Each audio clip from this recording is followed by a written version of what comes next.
Fala pessoal, dando continuidade então, parte 2 do exemplo 4 do método paramétrico, né? Então, na parte 1, né? No vídeo da parte 1 a gente resolveu aqui, mostrei o passo a passo, né? Como que se resolve o passo a passo do método, pelo método paramétrico, né? Como se resolve a trilateração topográfica, né? E eu apresentei os resultados, né? Na parte 1 e fiquei de mostrar para vocês, né? O script, né, que foi feito para que eu rodei no Scilab, né, para obter os valores que vocês viram na parte 1. Então, quem não viu a parte 1, né, para agora ver a parte 1 para poder entender aqui a parte 2. Bom, a gente viu que no exemplo da trilateração topográfica é um caso em que as equações ali, as equações iniciais ali, as equações, né, as equações envolvidas são não lineares. Então, de fato, a gente tem que ter calcular parâmetros aproximados, né, para o ponto U. Que no caso que a gente, né, nesse exercício é para determinar as coordenadas planas do ponto U, x de U e y de U, tá? Então a primeira coisa que eu fiz foi, então, deixa eu vir aqui para o início dele. Primeiro script que eu fiz, né, um conjunto aí de comandos para rodar no Scilab, fiz aqui no bloco de notas, foi para o método da bilateração topográfica, né? Então a gente viu na parte 1 que a gente recorreu ao método da bilateração topográfica, que nada mais é do que a solução de um triângulo plano, né, para obter coordenadas aproximadas para o ponto U, né? E aí o que é? Está aqui o script, né, tem os dados de entrada, que é o ponto A e o ponto B. Então você só precisa de dois pontos, né, no método da bilateração. Então a gente selecionou o ponto A e o ponto B, informei aqui as coordenadas do ponto A e do ponto B, informei a distância do ponto A ao ponto U e do ponto B ao ponto U. Bom, a solução, né? A solução é baseada primeiro no cálculo da distância B, né? Anteriormente aqui eu fiz dx e dy, né? Porque depois uso aqui para baixo, né? Para facilitar a minha vida aqui, para não precisar toda hora ficar fazendo x de b menos x de a, y de b menos y de a, né? Antes eu fiz aqui anteriormente, né? Um comando que já faz essa diferença entre as coordenadas do ponto A e do ponto B, né? Aí eu calculo a distância, né? O comando aqui para determinar a distância do ponto A ao ponto B, né? Calculo o azimuth, um azimuth inicial antes de... Como se trata de azimuth, tangente, né, envolve a tangente a menos 1, a gente tem que analisar quadrante, né? Então isso aqui eu chamei de AZ, aí é um azimuth antes de analisar o quadrante, né? É o azimuth do ponto A ao ponto B, mas antes de analisar o quadrante. Aí a gente tem que analisar o quadrante, então toda essa parte aqui que eu estou colocando em destaque, né? Serve, é um algoritmozinho aí para determinar, né? Em que quadrante que cai aí o azimuth de A para B, né? Então, dependendo aí do azimuth, você tem que, então, se o numerador é positivo, o denominador é positivo, a gente está no primeiro quadrante, né? Se for positivo e negativo, numerador positivo, denominador negativo, segundo quadrante, assim por diante. Aí tem que ir vendo, né? Se tira de π ou se soma de π, ou aqui no caso, no último, se cair no quarto quadrante 2π, né? Que envolve o 2π aqui, enfim, isso aqui é topografia, né? Análise de quadrante para a determinação do azimuth entre dois pontos com coordenadas conhecidas. E aqui está aparecendo o π e não 180 graus, porque o Scilab entende, né? Ele trabalha com os ângulos, né? No formato de radianos, ok?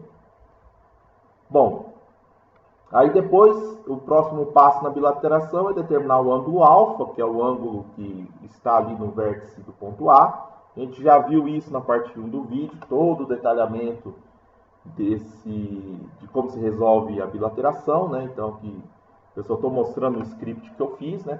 Então essa parte da aula, né? A parte 2 está ligada com a parte 1, né? Então não vou entrar em pormenores aqui, ok? Então está aqui a equação que vem da lei dos cossenos para determinar o ângulo alfa, que é ali no vértice do ponto A, né? Então depende da distância B, depende da distância do ponto A ao ponto U e da distância do ponto B ao ponto U, tá? Determino então finalmente o azimuth do ponto A ao ponto U, que eu chamei ali de AZ a U, que é dado pelo azimuth AB menos o ângulo alfa que eu acabei de calcular. Né? Calculado o azimuth de A para U, eu determino então as coordenadas aproximadas do ponto U, né? Pelo método da bilateração topográfica, né? De solução de triângulo plano, então. Determinando então as coordenadas x de U e y de U, por essa equação aí bem famosa da topografia, né? Que depende então das coordenadas do ponto A, depende da distância de A para U e depende do azimuth de A para U, ok?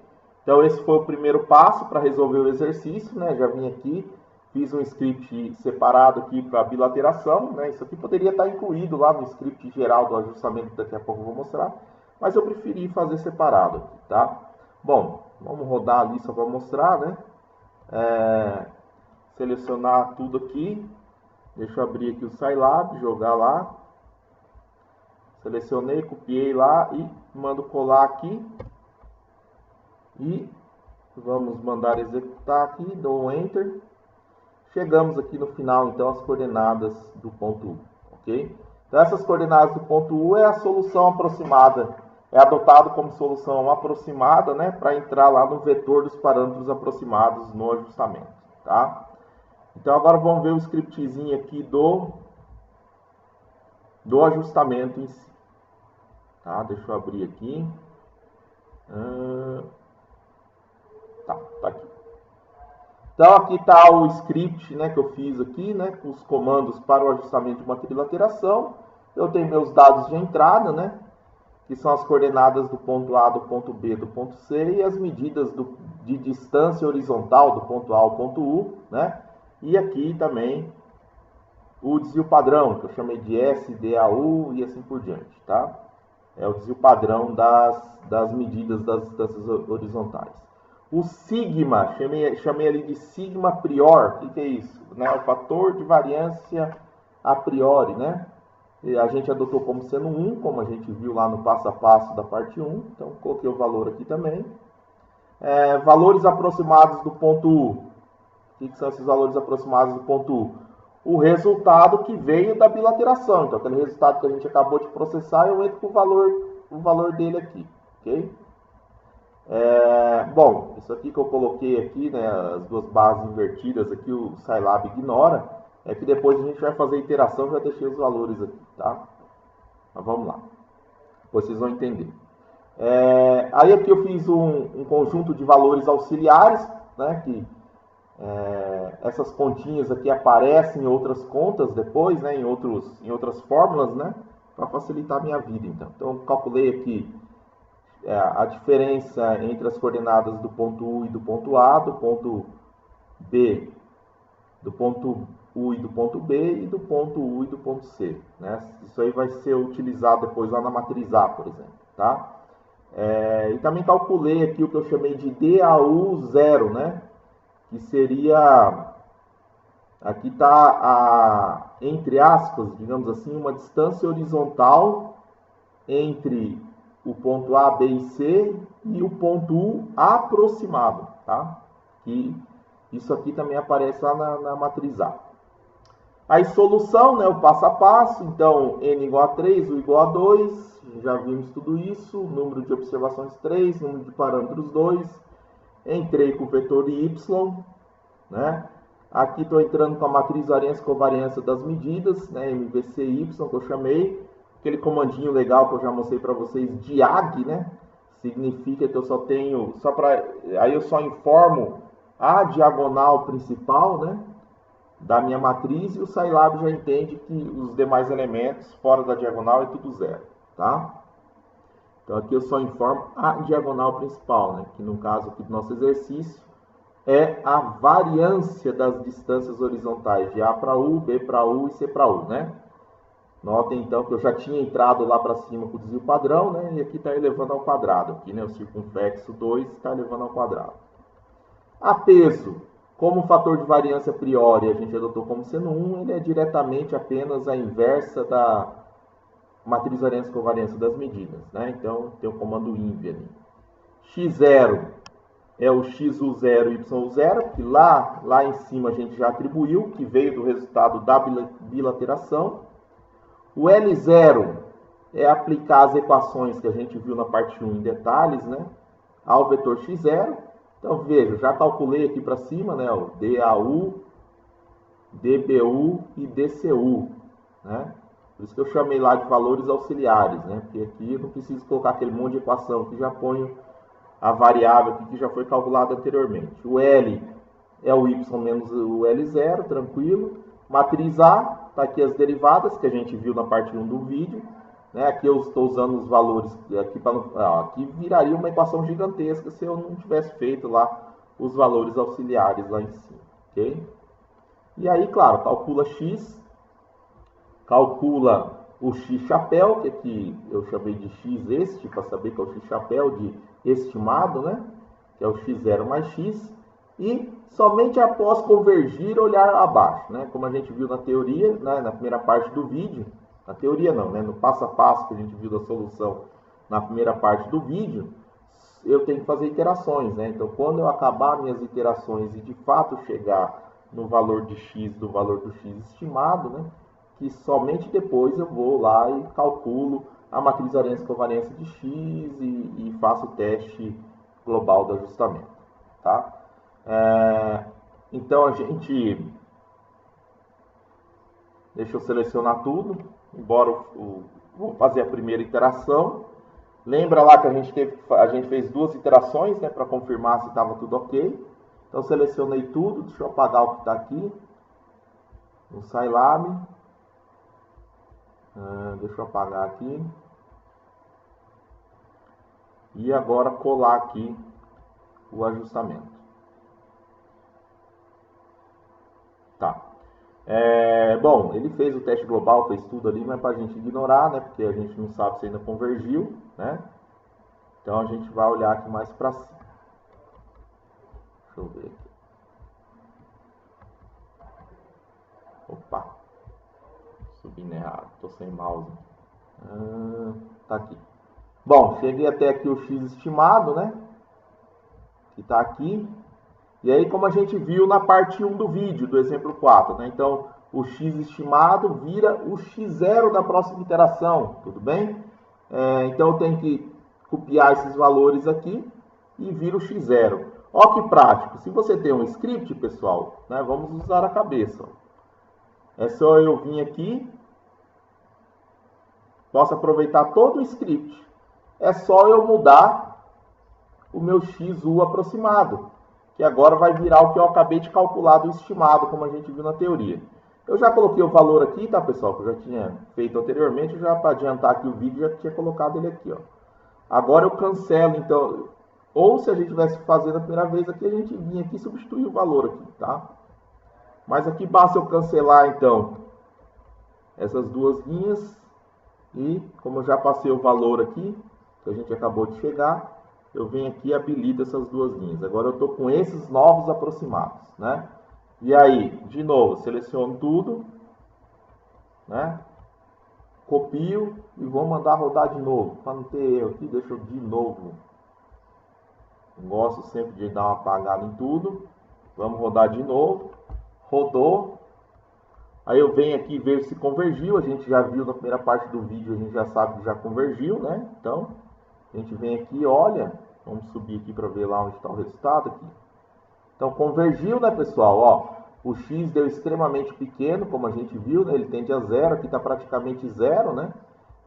A gente colocou que era para parar quando fosse menor do que 0,01, né? Então, o x, né, em módulo menor do que 0,01. Aqui ambos os valores, né, são bem menor do que 0,01, então convergiu, chegamos até o resultado, né? Então, o x do ponto U está o valor aí, o y do ponto U está o valor. Aqui continua sendo o mesmo valor do primeiro cálculo, porque o x aqui de correção deu muito pequeno, praticamente zero. Bacana, né? Convergiu o resultado, chegamos no resultado das coordenadas do ponto U, né? Bom, agora a gente veio aqui, né? Agora a gente pode olhar o restante dos resultados, né? Então aqui está a matriz variância covariância de x, então somente após convergir você parte aqui para matriz variância com variância de x, né? Tá aqui os valores. Eu tirei a raiz quadrada do elemento 1 e do elemento 2, 2, né? Então a gente tem aqui o desvio padrão da coordenada xu, desvio padrão da coordenada y1, né? Tá aí os comandos. E a gente aplicou o teste global, né? Para aplicar o teste global, primeiro eu calculo o vetor dos erros estimados. Calculei L menos AX. Calculamos o sigma o fator de variância posterior, que chamei de sigpost. Calculamos o π quadrado. Estou falando rápido porque a gente já viu tudo isso na parte 1, o passo a passo. Calculamos aqui o π quadrado calculado, que eu chamei de variável aqui, πcalc, né?